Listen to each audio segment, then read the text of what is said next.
What's on, guys? J-Hoy back with you today. Welcome back to NHL 22. We are back here on Online Versus, and similar to what we did with our Vegas Golden Knights video, what will they do now? We are back here with another team. So yes, the Pittsburgh Penguins is next up. Now, Vegas was a video that, or a team that I obviously care about. Pittsburgh, not so much. So, what will the Penguins do? What will Pittsburgh Penguins do come this offseason? So, they just got eliminated Game 7 to the Rangers. An absolutely incredible game between those two teams. An incredible series nonetheless. But what do Pittsburgh do now? So, here's why I'm bringing this up. They have a trio, if you want to make it four players that are up for contract this year, and those players are big names. And I'm not talking about Sidney Crosby here, but we're talking about his counterpart, Evgeny Malkin, along with Brian Rust and Chris Letang. It's kind of the big three here this offseason. So let's get right into it. So the reason I bring this up is, of course, I kept seeing a couple articles here and there. Does Pittsburgh blow it up? Do they try to, start a rebuild, retool? Do they try to do this, do that? Or do they just try to keep winning for as long as Crosby, Malkin, Letang, and all these players are still in their, not their prime, but still able to compete at the highest level and still able to compete, for a championship for the last 16 years. So what do? So like I just said, they've made the playoffs the last 16 years, and that's dating back to 2005, 2006, which is incredible. So they did not make the playoffs in 2005, 2006, but after that, 2006, 2007, and after, they have made it to the playoffs every single year, but they've had 3 Stanley Cup wins in that time. So I'm looking at the team stats over here, which is why I don't really look at the camera a lot, because there's always notes to be looking at. But so the last time they won was 2016-2017. That was a back-to-back year from 2015-2016, and then back to 2008-2009. So all of those years, Crosby, Malkin, Letang, and even dating back to Marc-Andre Fleury, all those guys were there for all of that. So what do? So you have Malkin, you have Brian Rust, Rickard Rakell, Evan Rodriguez, Brian Boyle, Chris Letang, Nathan Beaulieu, Casey DeSmith, who's a goalie, all as pending unrestricted free agents, which is big because a lot of those players played a pretty big part in their team, along with 2 players being RFAs, restricted free agents, Kasperi Kapanen and Dalton Heinen. So what do? I made a list over here, so that's our list. Malkin, I 100% think you keep. The main reason that is you still have Crosby under contract for a few more years. If I remember correctly, it's like 4 or 5 more years, something like that. So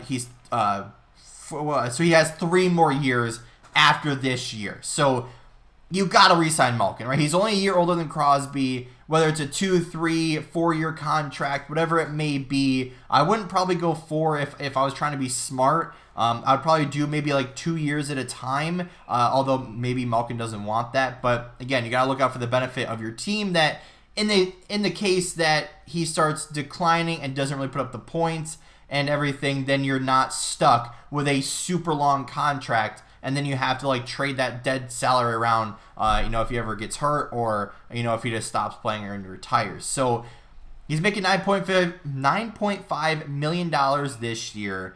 He's coming off from, I think it was like a 6 or 7 year contract, something like that, and he is the highest paid player on the Penguins. So what do I see them doing with him? I think they keep him. I think they extend him.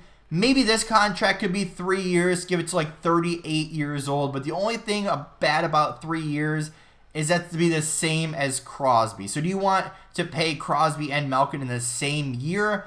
Probably not. So that's why I said 2 years, maybe 4. 2 or 4 would probably be what they'll go for. As far as money goes, I mean, Crosby is arguably your best player, and he's making $8.7 million, and he's making 9.5.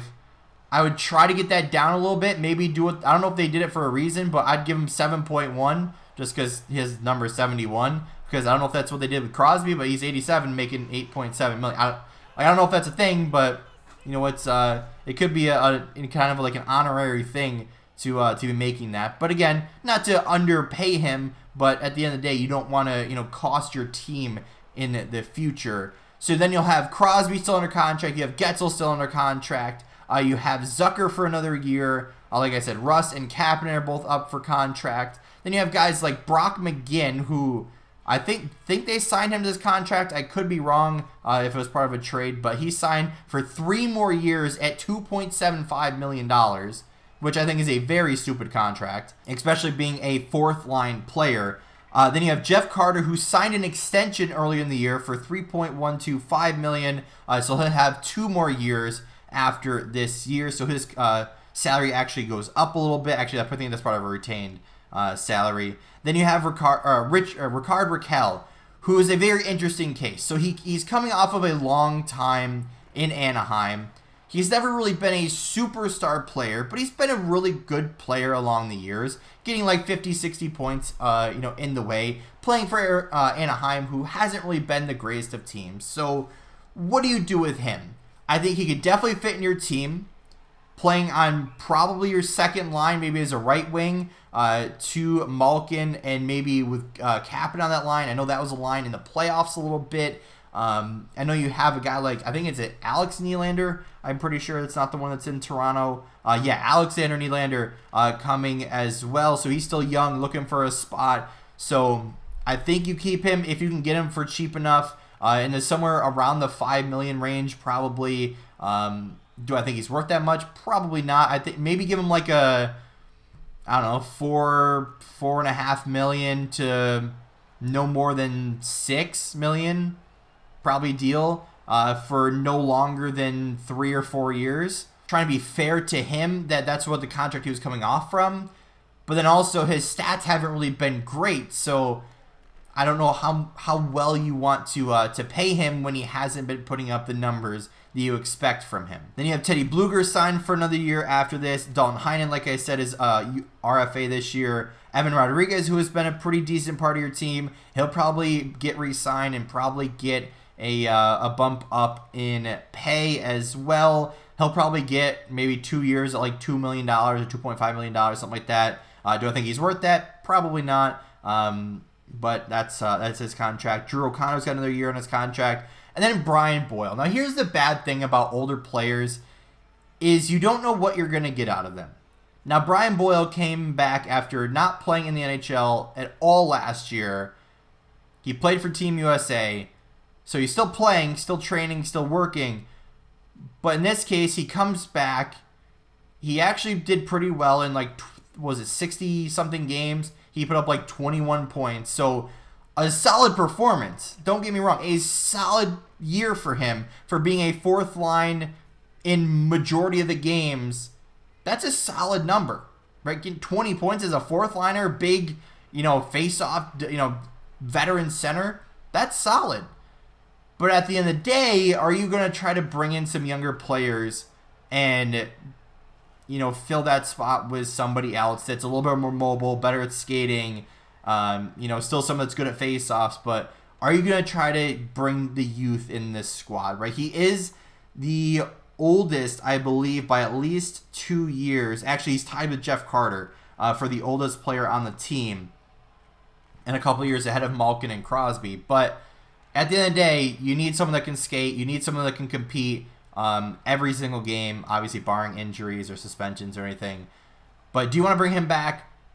I don't know. I mean, if he can pay him the veteran or the minimum salary, $750,000, or maybe a tiny bit more, and be a solid fourth liner for you if you have no better options, sure, why not? But who knows what he'll do going into next year. Chris Letang is our next player. $7.25 million, 35 years old. I think this will be similar to what Malkin gets, honestly. Probably maybe 2-3 years. Maybe his salary goes up by a hair. If not, down a little bit. You know, I don't know what you'd want to give him. Obviously, he's still really solid. He still can compete. He's still a good player. So I'm not sure exactly what you'd want to give him. But, you know, obviously, I would definitely keep him, right? Matheson, Marino, and Dumoulin all under contract, along with Pedersen, all for at least the next year, if not few years. Nathan Boyle is up for a contract. But, again, you have some of these players that are already locked up. So is there going to be room for him? Who knows? Rebuid and Friedman both locked up for the next 2 years. Then you have Tristan Jarry, who's locked up for another year. And then Casey DeSmith, Louis Domingue, and Alex Diorio. I don't really know how to pronounce that. But all those guys are up. Those are all goaltenders. So what do you want to do there? Probably keep DeSmith at least. Domingue, depending on how you feel about your goalie depth, maybe keep him too. And Diorio is still young, so probably keep him as well. Not a lot of notable names in their farm system that I can really recall, other than Alexander Nylander, who's an RFA this year. Other than that, you just have a bunch of random guys that are just going to be RFAs that you're going to probably re-sign anyway. And that's kind of it as far as re-signing go. But here's what I would do to wrap up this whole video. I would stick with trying to win and putting everything into winning for at least the next, let's go 5 years. Depending on what Malkin, Letang, Crosby, and your big name stars do.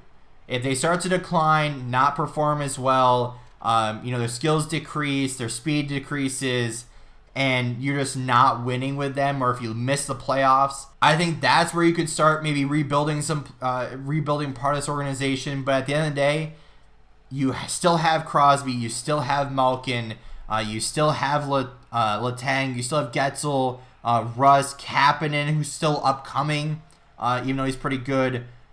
I mean, you still have a very solid team here. You still have a solid core of this team. I don't think you blow it up. I think you stick with this for at least, I would say, 3 to 5 years. You have a Crosby for another 3. That would take him to, so his birthday's in August, so it'd be like 38. So once they start hitting 37, 38, 39, 40 in that range, you guys seriously take a look at what your team's doing. Obviously, that's still from some years down the line, but for the most part, you keep this team together. You still try to win. Personally, if I was going to do anything with this team, I'd try to get rid of a pair of these stupid contracts. Brock McGinn's contract specifically, I would get rid of his, right? 3 more years at 2.75 as a I should say a bottom 6 left wing, or I should say forward, because half these people play all the positions anyway. I would try to get rid of his contract, and then I would try to free up potentially one of my defensemen. Potentially. Now, here's the thing.